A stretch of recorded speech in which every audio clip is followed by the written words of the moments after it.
Muy buenas, bienvenidos a Historias con Impacto, donde exploramos juntos cómo las soluciones innovadoras están transformando nuestro mundo.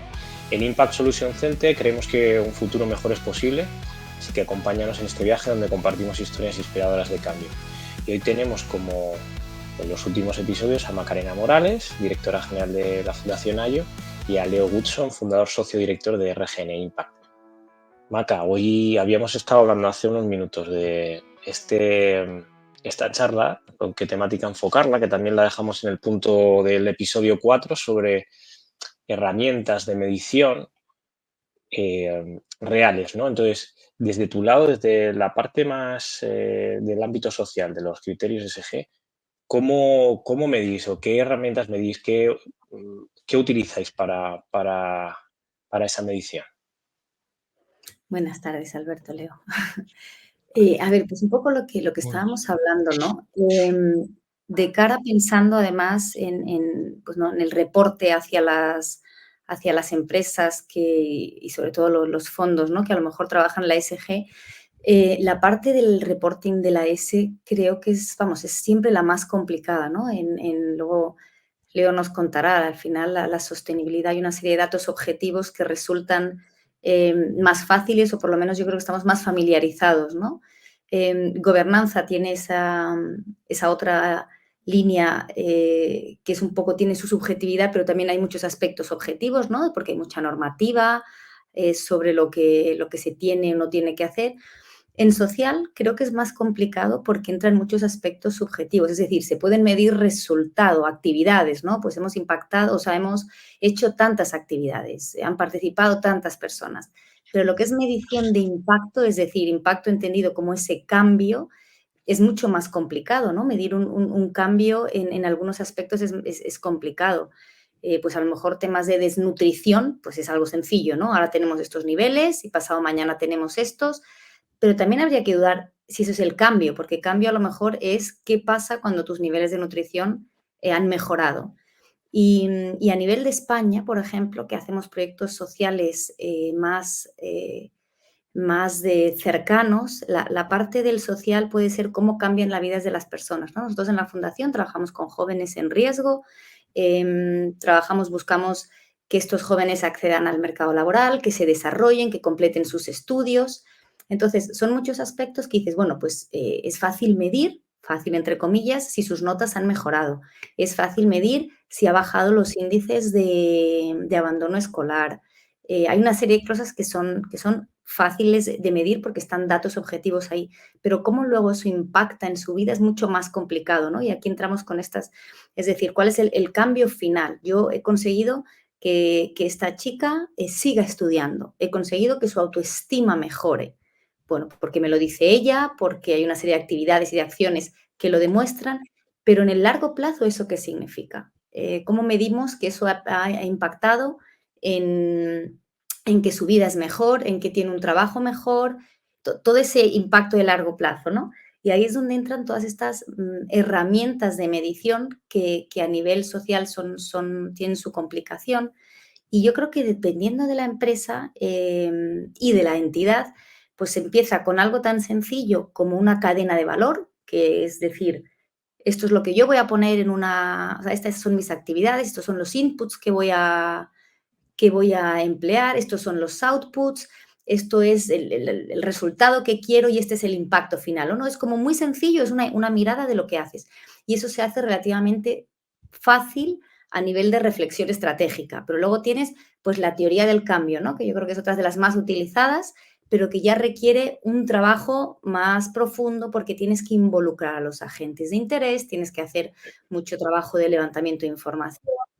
Em, y luego hay otra serie de herramientas que también, pues eso, implican un poco más de trabajo, ¿no? O sea, nosotros, ¿qué utilizamos mucho? Porque como trabajamos en el sector financiero, y ahí lo vinculo con ESG, ¿no? Si estamos, como nos contó un poco la evolución al principio Leo, que son muy vinculado al sector financiero y de inversión, pues nosotros utilizamos mucho el SROI, ¿no? Que es el SROI es el Social Return on Investment, es lo mismo que el ROI, de manera que este tipo de perfiles está muy familiarizado, les resulta fácil entenderlo, pero lo que haces es que utilizas proxies para calcular el valor social y económico que genera una iniciativa, ¿no? Y es fácil de entender porque es un retorno sobre la inversión. También tiene sus desafíos porque tienes que levantar información y trabajar con muchos proxies, hacer una buena matriz, pero es una cosa, es una herramienta que en los perfiles financieros funciona. Luego, otras maneras más sencillas son definir una serie de indicadores clave, de KPIs, sociales, pues que pueden ser relativos pues, a la empleabilidad, lo que os decía, educación, pues conseguir una serie de objetivos. Salud mental muchas veces va en autoconsideración, ¿no? O sea, cómo ves tú tu propia salud mental. No me quiero enrollar mucho más para que nos cuente Leo la parte así más de medioambiental, que creo que también ayuda, pero, pero sí que, por ejemplo, os cuento que o sea, nosotros utilizamos eso, utilizamos el SROI, tenemos nuestra cadena de valor y tenemos la teoría del cambio de programas, ¿no? Específica de cada programa. Pero luego hay otra manera que es a base de coger KPIs, que de hecho luego alimentan estas otras cosas, pero me refiero, si es una entidad que quiere estar un paso antes, porque al final esto es un tema de recursos, el coger KPIs, buenos KPIs y trabajar con ellos te puede dar también una imagen. Nosotros, por ejemplo, con uno de los programas, para tener una mirada completa de que no sea solo autopercepción, por ejemplo, preguntamos, el programa que tenemos con jóvenes en riesgo, tenemos una matriz en la que lo alimentamos con la opinión del propio chico o la propia chica sobre una serie de aspectos. Luego, la opinión de su tutor, de su profesor, de su responsable social, si está en servicios sociales, sobre una serie de aspectos. Luego otra es su mentor o su mentora opina sobre una serie de aspectos. Luego tenemos datos objetivos, pues eso en temas que decimos de educación, y luego cuando se da el caso hay una última grupo de indicadores que son la opinión de la familia, que a veces está, a veces no. Depende porque muchas veces en nuestros chicos y chicas no hay familia.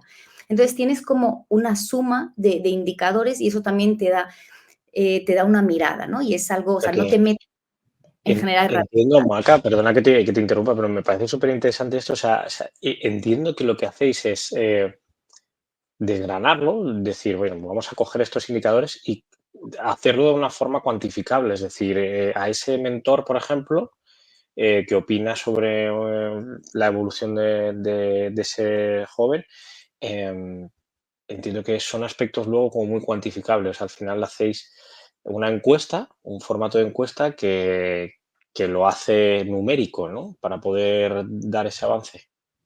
Es un poco intentar objetivizar, ¿no? Es Ujú. decir, hay cosas que no son numéricas, el cómo sientes tú tu autoestima o si sientes que eres capaz de comunicarte mejor o de expresarte mejor, bueno, a no ser que hagas test de comunicación, pero hay una parte que es muy subjetiva, pero nuestra teoría es, y bueno, y no es inventada, como yo digo, es basada, aquí nadie inventa la rueda, ¿no? Te pones a investigar. La teoría es que si objetivizas muchos aspectos subjetivos con un montón de opiniones e indicadores, el final, ¿no? Lo que te da al final tiende a ser acertado, ¿no? O sea, tiende a ser un aproximado de esta mezcla. Es decir, las notas, si han subido o no han subido, no tiene vuelta. Eso es objetivo 100%. O si tú sigues tus estudios o no los sigues. Pero luego estas otras cosas que son de percepción, si sumas la percepción del mentorizado, del mentor, del tutor, o sea, sumas un montón de opiniones, tendemos a pensar que incluso en aspectos subjetivos, como es el sentimiento de autoestima, salud mental y salud emocional, pues tendemos a pensar que la opinión de muchas personas por separado a través de formularios sobre un mismo tema te acaba dando, es un poco el concepto de normal, ¿no? Si quieres, te acaba dando, o sea, normal me refiero a la gráfica, ¿no? O sea, el concepto de acumular muchos datos, pues te acaba dando un valor objetivo de la Claro. situación. ¿Y Y es una utilizáis algún tipo de herramienta o os basáis al final en dashboard que queráis en Excel? Esto está a base de dashboard. Es verdad que luego esto lo hemos utilizado para alimentar el SROI y para alimentar otra serie de cosas, ¿no? Y viene de la teoría de cambio.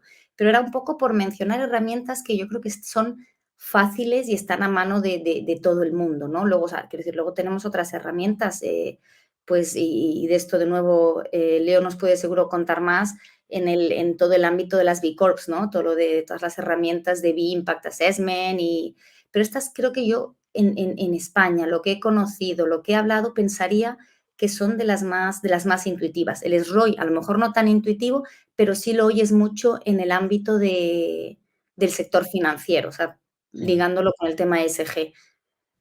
Claro. Y Leo, esta parte, la parte medioambiental es más, como decía Maca, más numérico o más cuantificable. Todo es más fácil de cuantificar o también es muy subjetivo. Sí, la verdad que hay una gran dispersión y variedad respecto a los temas ambientales, respecto a los sociales. La verdad que la mayoría terminan en indicadores de absorción o mitigación del cambio climático que todos se reducen en toneladas de CO2 evitadas, ¿no? O reducidas. Entonces, esto se creó desde el GHG Protocol como gran marco mundial, entonces sí que hay una unificación y todo el mundo habla el mismo idioma. Scope 1, 2 y 3, alcance 1, 2 y 3, que viene del GHG Protocol, y después hay una ISO de procesos, que es la 14064, que habla de cómo hacer el proceso para la medición de alcance muy alineada a lo que es el GHG Protocol. Entonces, es alcance 1 de emisiones directas, las que son medibles por nosotros mismos, o sea, puertas adentro, digamos, de una fábrica o cuál es ese alcance. El alcance 2 ya son indirectas, pero es por la generación de energía, generalmente energía eléctrica, pero también calor, por ejemplo. Si tú tienes todo eléctrico y energía de fuente renovable, es muy sencillo que sean emisiones cero, entonces el alcance 2 lo tenés bastante cubierto. El gran elefante en el, como se dice, ¿no? El elefante en el armario es el alcance 3, que por ahí viene más, generalmente son las emisiones indirectas también, pero de tu cadena de valor, tantos clientes como proveedores o tu cadena de suministro, que por un average o un promedio, más del 80% de todas las empresas, sectores y tamaños vienen por ahí. Y nadie lo mide. Entonces ahí tenemos un gran problema. Entonces es el key de la cuestión y tal vez la tecnología puede ayudar a todo esto, ¿no? Entonces, esa sería la principal, ¿no? Macarena lo comentaba, a nivel social, yo quería remarcar también que al haber trabajado en el tercer sector también, el ROI se utiliza mucho, mucho en el mundo del tercer sector, en las ONGs, también del sector financiero, y miden eso, cuál es el retorno de la inversión social, ¿no? La S es de por cada euro que yo invierto, cuánto voy a recuperar o voy a multiplicar esa inversión, ¿no? Por cada euro que invertí, la metodología ROI te mide todo esto, ¿no? Tiene una metodología que mide los input, output, outcomes y ese impacto sobre eso, pero está muy acotado a esa inversión. O sea, por cada euro que invertí, ¿cuánto es ese retorno? Entonces te queda un poco corto. Hay otra herramienta que es el valor social integrado, que viene de la teoría de stakeholder, de Freeman, que habla de cómo repartir este ROI, este retorno de la inversión, pero a todos los stakeholders. Por ejemplo, hacemos un itinerario de empleabilidad y por cada empleado que se formó se crea un empleo, un trabajo, etc., ¿no? Entonces, ¿cuánto se invirtió en ese itinerario? ¿Y cuánto se retorna a la empresa, a los trabajadores, a diferentes stakeholders o pensemos las administraciones públicas? Están dando una subvención, por ejemplo, a una persona con discapacidad, y si estamos midiendo ese programa y empleando a esas personas que son colectivos excluidos, por cada persona que estamos empleando hay un retorno a la administración, porque ya no tienen que estar subvencionando a esa persona porque han creado un empleo. Entonces se ve muy claro ese retorno y todo esto se mide, ¿no? en esta herramienta. Otra que nombraba Macarena también a nivel holístico es B Corp, pero no deja de ser un marco, no es medición de impacto, sino que es un marco 360, es una plataforma que mide la gobernanza de la empresa, toda la parte de trabajadores, la parte de la relación con la comunidad, la relación con las operaciones más centradas en el medio ambiente, tema de gestión de residuos, gestión de agua, emisiones también, como comentaba antes, biodiversidad, gestión de residuos, que decía recién, y luego está la parte de clientes. Entonces, muy holística y es la primera plataforma que detrás hay un certificado, que es el muy conocido, el certificado B Corp, porque analistas independientes miden el performance en estas partes sociales y ambientales que cumplen con esto, pero se mide a la empresa en su conjunto, no un proceso, un producto o una línea de la empresa. Si tienes una ISO, fenomenal porque tienes más puntuación. Si tienes el certificado de Fair Trade o de arquitectura sostenible, BREEAM, WELL o LEED de Estados Unidos, también, ¿no? Entonces es un agregado. Y luego a nivel, por decir más herramientas, hay decenas de herramientas, por no decir miles. Está el Environmental Profit and Loss, a mí me gusta mucho porque es la PL de toda la vida, pero le agregan la E. Y aquí lo pongo siempre con un ejemplo, ¿no? Empresas como el grupo Kirin, que tiene Puma, en el año 2010, estamos prácticamente a mitad del 24, hace 14 años, que Puma lo que hizo es agregarle esta parte de la E a medir intangibles, es decir, cuál es el impacto ambiental de nuestros productos. Entonces llevaron a medir la huella hídrica y la huella de carbono en un profit and loss, en un estado de resultados, de ingresos y pérdidas, y, por ejemplo, el resultado final, el beneficio final era 220 millones de dólares. Vale, perfecto. ¿Qué pasa si le pasamos un filtro de ver el impacto ambiental que tiene la producción de estas zapatillas en temas de agua y en temas de emisiones? Lo calcularon, lo monetizaron y esto dio 50 millones. Menos, o sea, 220 menos 50 son 170. O sea, el valor real, el true value, hay una metodología también que usábamos en KPMG que era True Value Methodology, te decía el valor real que tenían estos intangibles a empezar a medir esto. Y hacia ahí vamos. Harvard también se puso con el GSG, con el Global Steering Group de Impact Investing, a hacer las Impact Weighted Accounts. O sea, lo que te dice es hacer un nivelado, digamos, un balance entre los aspectos económicos, sociales y ambientales a nivel financiero, con ejemplos, y empezar a todos estos intangibles a valorarlos. Entonces el impacto real ya es diferente. Así que bueno, estos son algunos ejemplos un poco de lo que se puede ver a nivel ambiental y algo social también. Súper complejo y atomizado, Maca. A mí, vamos, me deja abrumado por la cantidad de cosas y de pasos que se pueden hacer y de medir. O sea, es un trabajo titánico, vamos.